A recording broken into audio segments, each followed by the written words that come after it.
guys, welcome back to Natalie's Reptile Room. Today, this is the host, Natalie, and this is the co-host, Kevin. And today what we have is my little girl and a cobra. A little cobra. Well, just so everybody knows, do you want to tell them it's a fake cobra? Yeah. So they don't think it's a real cobra? So this is a fake cobra. I'm just pretending that it's real. Well, we got a little mini cobra here, don't we? Yeah. It's kind of like a cobra, but not really at all. Yeah. She doesn't. Well, guys, do you know that hognose snakes actually have hoods, and when they get kind of scared, they put their hoods up. They actually can. They like puff their throat out a little bit. Yeah.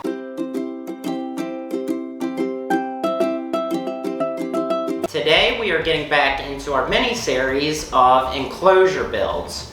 So as you can probably guess, today we are joined by Natalie's favorite little girl, Rose.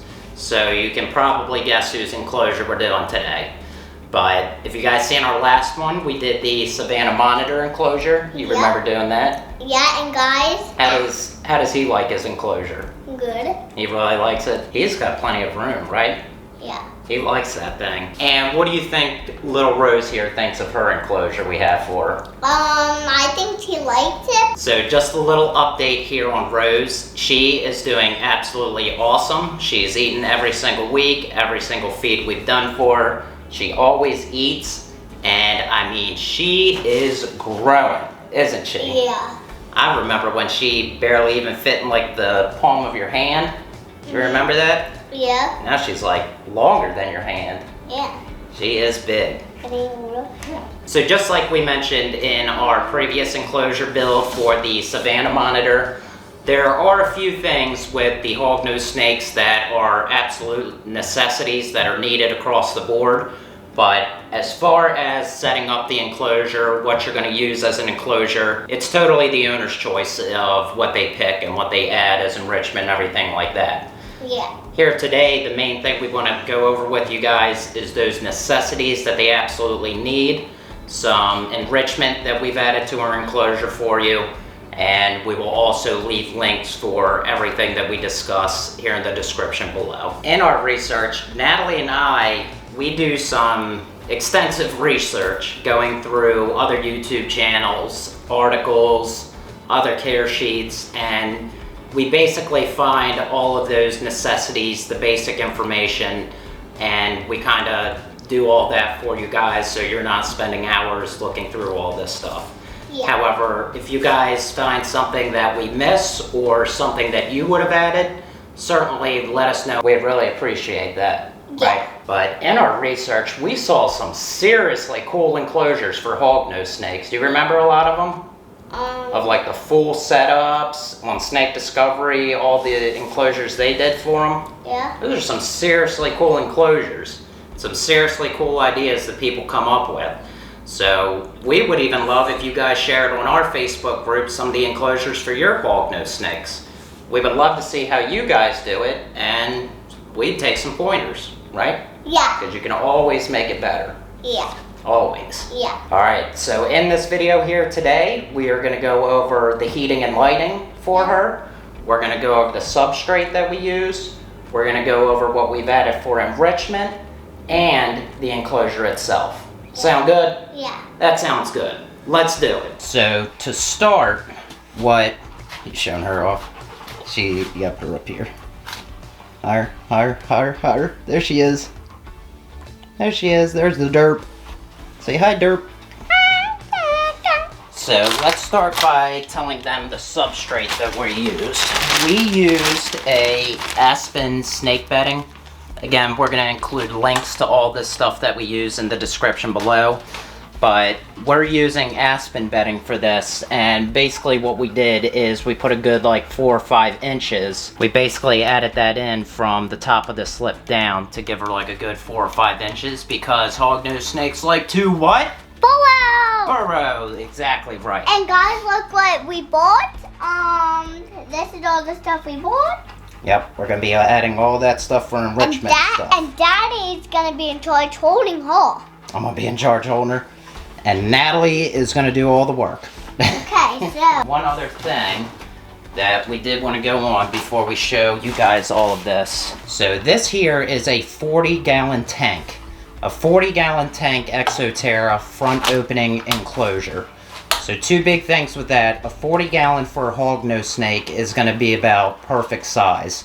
You can always go bigger, but I wouldn't really go any lower than that, because you want to give her plenty of room, right? Yeah, okay, now can I? Well, let's tell them the temperatures real quick. As far as the temperatures they're going to want in this is the basking spot. In Natalie and I's research, we did see that it's pretty much split between whether people decide to do a heat mat, heat tape, or a heat lamp. We went with the heat lamp here just because we had an extra one, but it really doesn't matter as long as you can get the correct temperatures on everything. Want to make sure she's nice and warm, right? Yeah. And then as far as the temperatures, the basking spot should be between 90 and 95 degrees. And what Natalie and I would highly recommend you guys get is a heat gun. A heat gun is going to be one of the best ways you can tell the temperature. Obviously, without a heat mat and a thermostat, there's no way of how you can tell the temperatures of anything unless you have like a thermometer and all of that in there. But a heat gun, between all the other reptiles that we have, this is definitely our best bet. Yeah. So the basking spot again should be between 90 and 95. Let's double check that.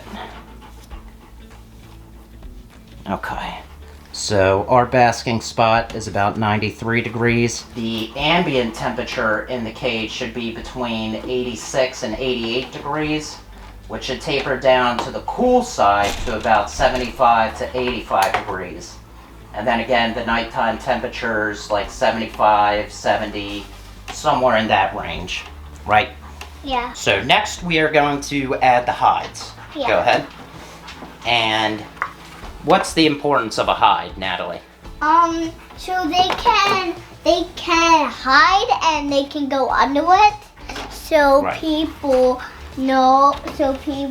think that they're out Right. and they can burrow under that. Exactly like Natalie said, the most important thing with those hides is that if she just wants to get away or to conceal herself so that she doesn't feel threatened, you give them that safe place to be able to go and hide, so that if she goes in that, she knows we're not going to mess with her or something like that, right? Yeah. The other thing is Natalie added 2 hides there. Why did you add 2 hides in there? Because one had to be on the warm end and one had to be on the Cool. cool end. Exactly right. Because snakes are cold-blooded and they thermoregulate their body. Yeah. So if she wants to get warm and stay in the warm hide, she can move there, or if she wants to cool down, she can move over to the cool hide, right? Yeah. So now we are adding the water bowl. So obviously they are a living creature and they will need water, right? Yeah. That goes there because that can go on the cool end, or I could put it on that side. That's actually a really good point. And you want it on the cool end because if you leave it on the hot end, it's just going to evaporate that water. Yeah. Don't want that. So I put it there for a reason, because there's no heating right here. So it makes this really, really cold.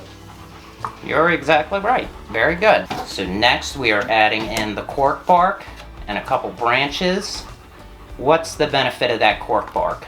They like to climb and they like to hide and they like to go under stuff. Exactly right. And you know what that cork bark will kind of help out with too? No. Is when she's shedding, she can move across that and that'll help her out with her shed.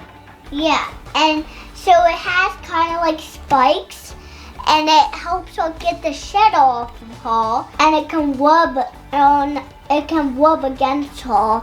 Exactly so right. All the shed would come off. Exactly right. And we really want to keep a really good shed of hers and whole. Yeah, that would be cool, and we could even do that as like a Facebook prize to one of our subscribers, is like send them a full shed. One of the biggest differences between that cork bark and a regular hide is that cork bark is wide open. When you give them a hide, you want it to at least be concealed on 3 different sides.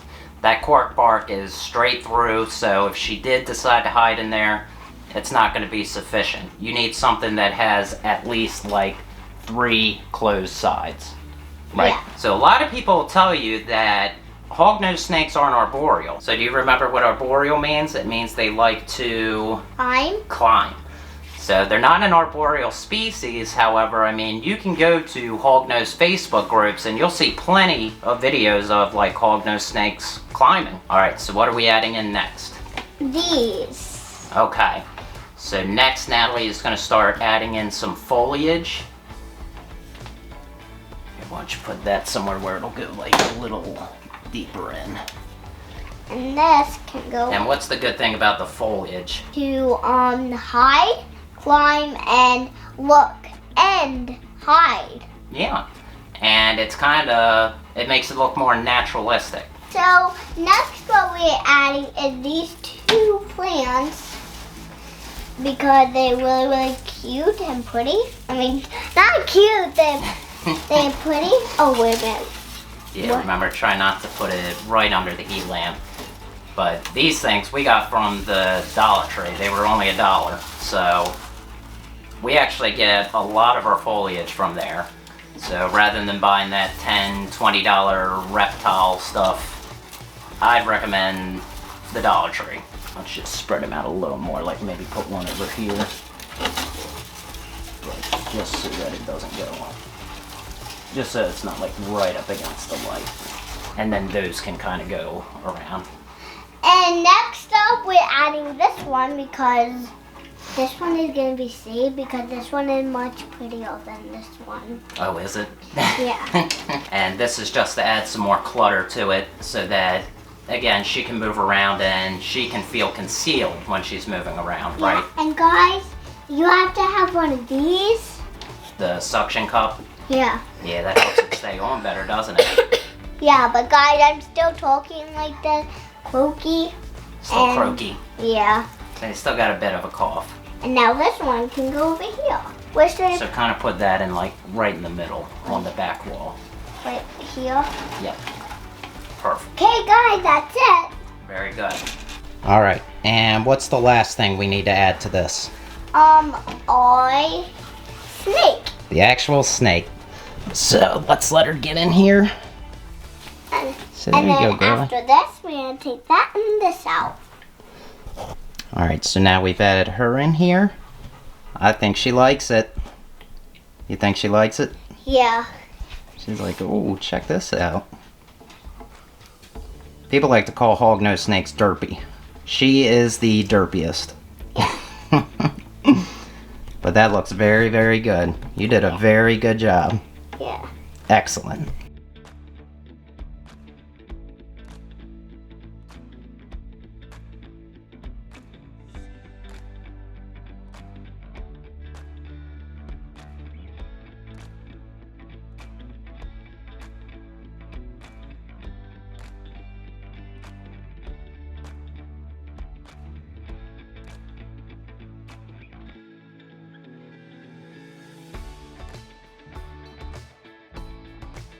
Alright guys, so that does it for our hognose snake enclosure build. Did you like that? Yeah. That was fun. And today we have Billy and Livy and a frog. And our frog. We hope you guys enjoyed this, and if you found it informative or just enjoyed hanging out with us, make sure to leave us a like. And if you would, consider subscribing, because next week we're getting into another animal. What animal? Can't say yet, but it's another reptile. Alright guys, but we'll see you probably this weekend, because Daddy's off work on Saturday. Yeah. So you know what that means. We're going to Nomi's going for a snake adventure, guys. Snake adventure. And we're going in Nomi's pool. Oh yeah, it's gonna be hot tomorrow. Yeah, let's go in a pool. That'll be And nice. Cool down. Alright guys, so we'll see ya. Bye. See ya. Say bye, Billis. Bye. Bye guys.